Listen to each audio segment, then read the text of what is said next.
오늘은 요한이서 1장 7절부터 13절까지의 말씀으로 함께 은혜 나누고자 합니다. 사도 요한 당시에 기독교 교사들은 곳곳마다 순회하며 복음을 전하곤 했습니다. 그런데 이때는 아직은 숙박시설이 잘 갖추어지지 않던 시대였으니 이 순회 교사들은 숙박 문제를 해결하는 것이 필요했고, 당시 초대교회 성도님들은 이 순회 교사들을 집에서 환대하는 일이 많아졌습니다. 그런데 그러면서 거짓 교사들이 등장하여 이들이 순회하며 거짓 가르침들을 전파할 때 성도님들이 그들을 집에서 환대하며 숙박을 제공하고 음식을 제공할 때 이들이 거짓된 교리를 전파하고 복음을 왜곡시키면서 성도님들을 혼란시키는 일이 발생했습니다. 그러면서 이들을 집에서 환대하는 문제가 당시 초대교회의 큰 문제로 대두되기 시작했습니다. 특별히 심각하게 나타난 거짓 교사들의 가르침은 예수 그리스도의 인성, 즉 예수 그리스도가 사람이라는 그 예수 그리스도의 인성을 부인하는 그러한 자들이었습니다. 그들은 예수 그리스도가 어떻게 사람이냐, 하나님이지, 그 예수님의 사람됨을 거부하는 그러한 자들이었습니다. 그런데 우리는 예수 그리스도는 참 하나님이면서 동시에 참 사람이라는 것을 우리가 기독교 교리로 그리고 진리로 우리가 이제 믿고 있지 않습니까? 그래서 100% 하나님, 동시에 100% 사람, 즉 예수님은 신성과 인성을 동시에 가지고 계신 우리 하나님임을 우리가 교리로 믿고 있습니다. 그런데 이 당시에 거짓 교사들 중에 일부는 그 예수 그리스도의 인성을 부인했습니다. 그런데 예수 그리스도의 이 인성을 받아들이고 믿는 것은 너무나 중요합니다. 요한은 이 앞에 요한 1서 4장 2절에서 이렇게 말합니다. 이로써 너희가 하나님의 영을 알지니 곧 예수 그리스도께서 육체로 오신 것을 시인하는 영마다 하나님께 속한 것이요 예수를 시인하지 아니하는 영마다 하나님께 속한 것이 아니니 이는 적그리스도의 영이니라. 자, 잘 들으셨나요? 예수 그리스도께서 육체로 오신 것을 부인하는 자는 적그리스도다라고 요한은 확실하게 선포하고 있는 겁니다. 예수 그리스도께서 육체로 오셨다는 겁니다. 이것을 부인하면 하나님께 속한 것이 아니고 적그리스도다. 사도 바울도 예수 그리스도께서 사람이 되셨다는 것을 빌립보서에서 명확히 말씀하는데요, 우리가 너무나 잘 아는 말씀이죠. 너희 안에 이 마음을 품으라. 곧 누구의 마음이죠? 그리스도 예수의 마음이니. 자, 여기까지 우리가 잘 알아요. 그런데 그 뒤에를 잘 보셔야 돼요. 그는 근본 하나님의 본체시나 하나님과 동등됨을 취할 것으로 여기지 아니하시고 오히려 자기를 비워 종의 형체를 가지사 사람들과 같이 되셨고 사람의 모양으로 나타나사 자기를 낮추시고 죽기까지 복종하셨으니 십자가에 죽으심이라. 이 예수 그리스도는 근본 하나님의 본체에 있습니다. 완전한 하나님이세요. 예수님이 하나님이세요. 그렇죠? 그런데 그 하나님이 사람이 되셨다는 거예요. 사람이. 성경에서 예수님의 인성을 직접적으로 그리고 간접적으로 나타내는 증거들이 너무나 많이 있습니다. 먼저는 예수님은 동정녀 마리아에게 아기로 탄생하셨죠. 그래서 예수님은 얼마나 자기를 가리켜서 이제 인자다, 인자, Son of Man, Son of Man, 사람의 아들이라고 소개하시죠, 인자가. 그래서 이 아기로 태어나신 예수님은 성장 단계와 인간의 발달 단계를 다 거치셨어요. 그래서 누가복음에서는 이렇게 말하잖아요. 아기가 자라고 강하여짐에 지혜가 충만해지고 하나님의 은혜가 그 위에 있더라. 또 예수는 지혜와 키가 자라가며 하나님과 사람에게 더욱 사랑스러워 가시더라. 예수님은 인간의 그 아기의 발달 단계를 다 거치신 거예요. 이렇게 아기로 태어나시고 육체의 성장을 다 거치신 예수님은 우리와 똑같은 육체적 한계를 다 지내셨어요. 목말라 하셨습니다. 배고파 하셨습니다. 주무셨습니다. 땀을 흘리셨습니다. 때로는 화를 내셨습니다. 그리고 육체적 죽으셨어요. 인간의 모든 한계를 다 거치셨어요. 사람이 아니면 경험할 수 없는, 그리고 인간이 경험할 수 있는 그 모든 것들을 다 경험하셨어요. 그래서 히브리서 기자는 히브리서 4장에서 이렇게 말합니다. 우리에게 있는 대제사장은 우리의 연약함을 동정하지 못하실 이가 아니요 모든 일에 우리와 똑같이 시험을 받으신 이로되 죄는 없으시니라.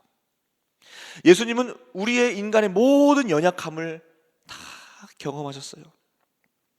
심지어는 똑같이 시험을 받으셨다. 예수님도 시험 받으셨잖아요.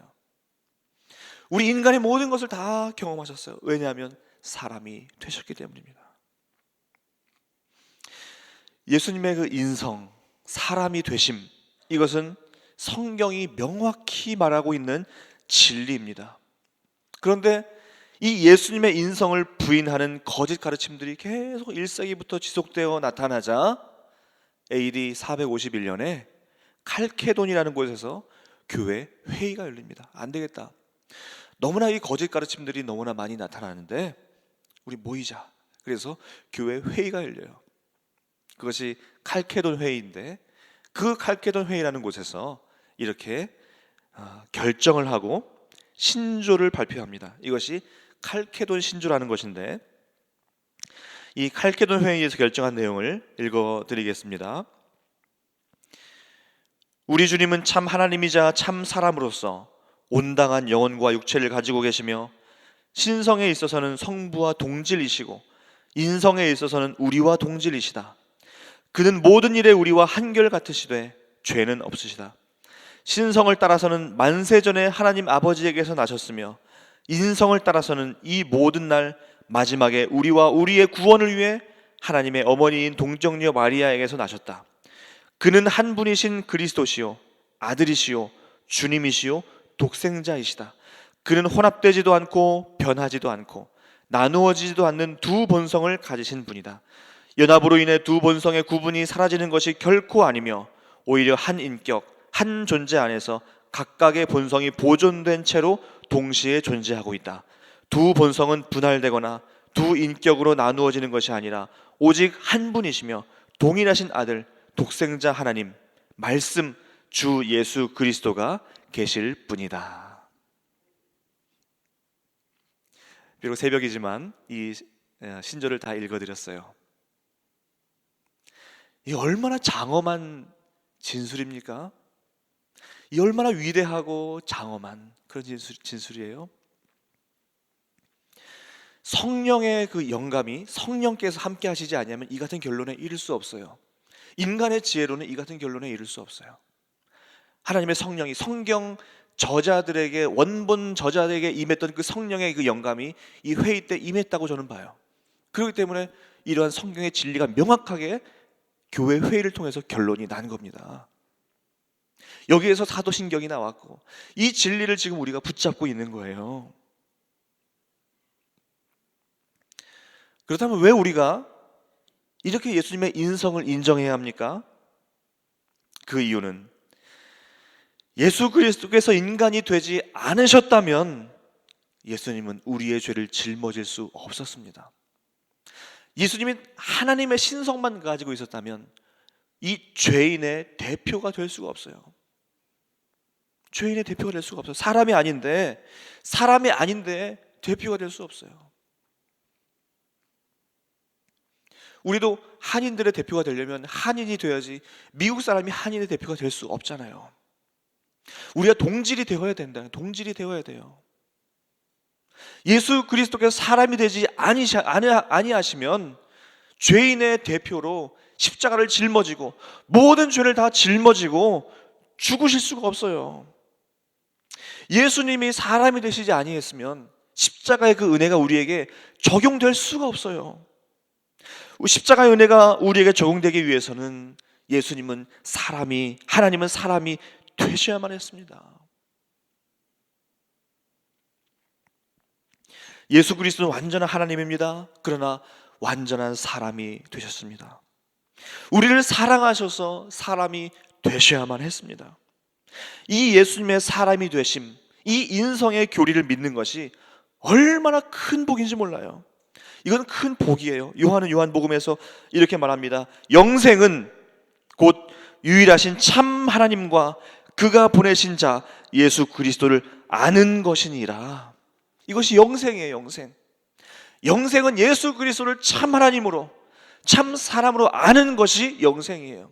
예수님의 사람으로 오셨다는 것을 우리가 인정하지 않거나 거부하거나 약화시키면 영생이 없어요.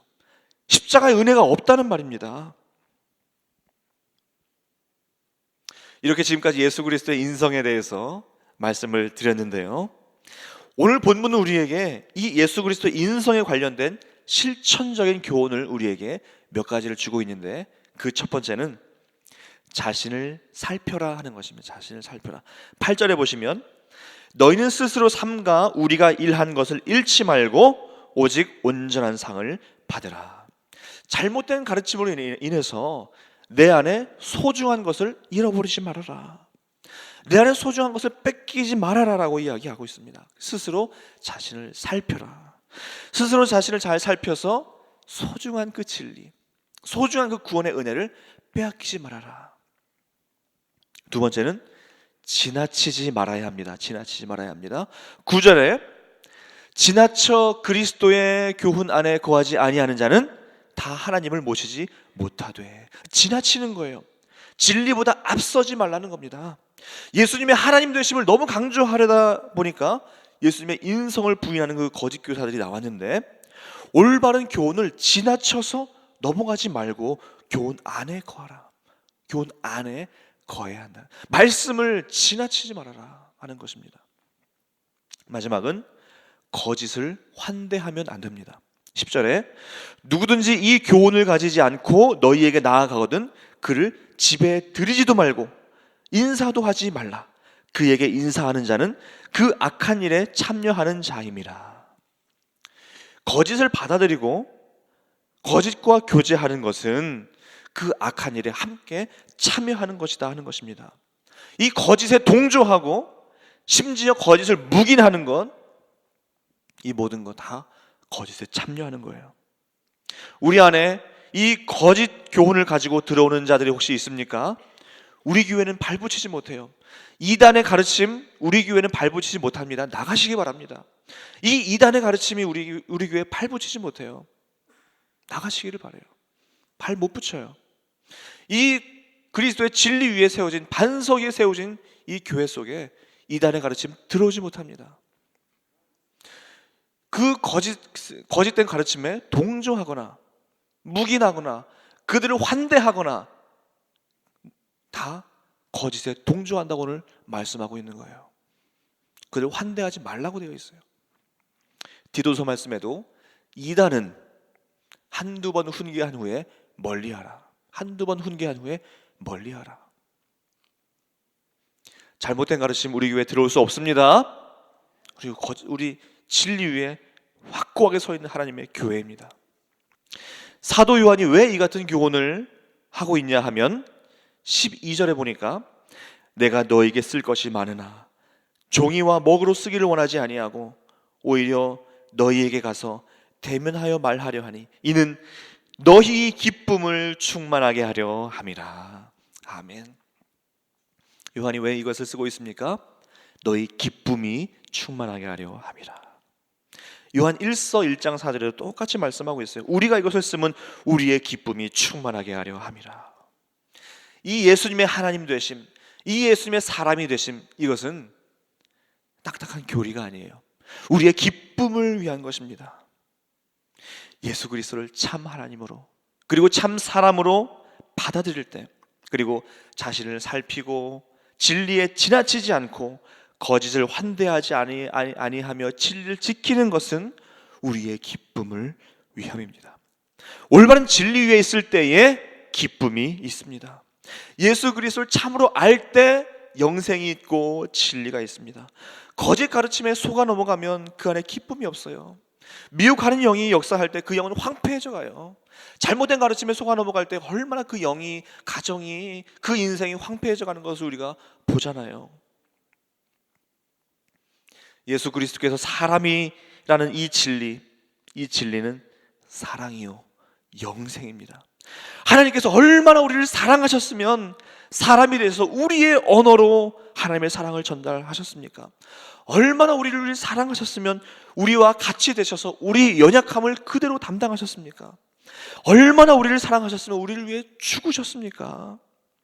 예수님께서 사람이 되시지 아니했으면 십자가의 그 구원의 진리가 우리에게 적용될 수가 없습니다. 우리의 죄가 사해질 수 없어요. 이 놀랍고 위대한 진리를 주신 그 우리 하나님 앞에 감사와 감격으로 기쁨을 누리시기를 소망합니다.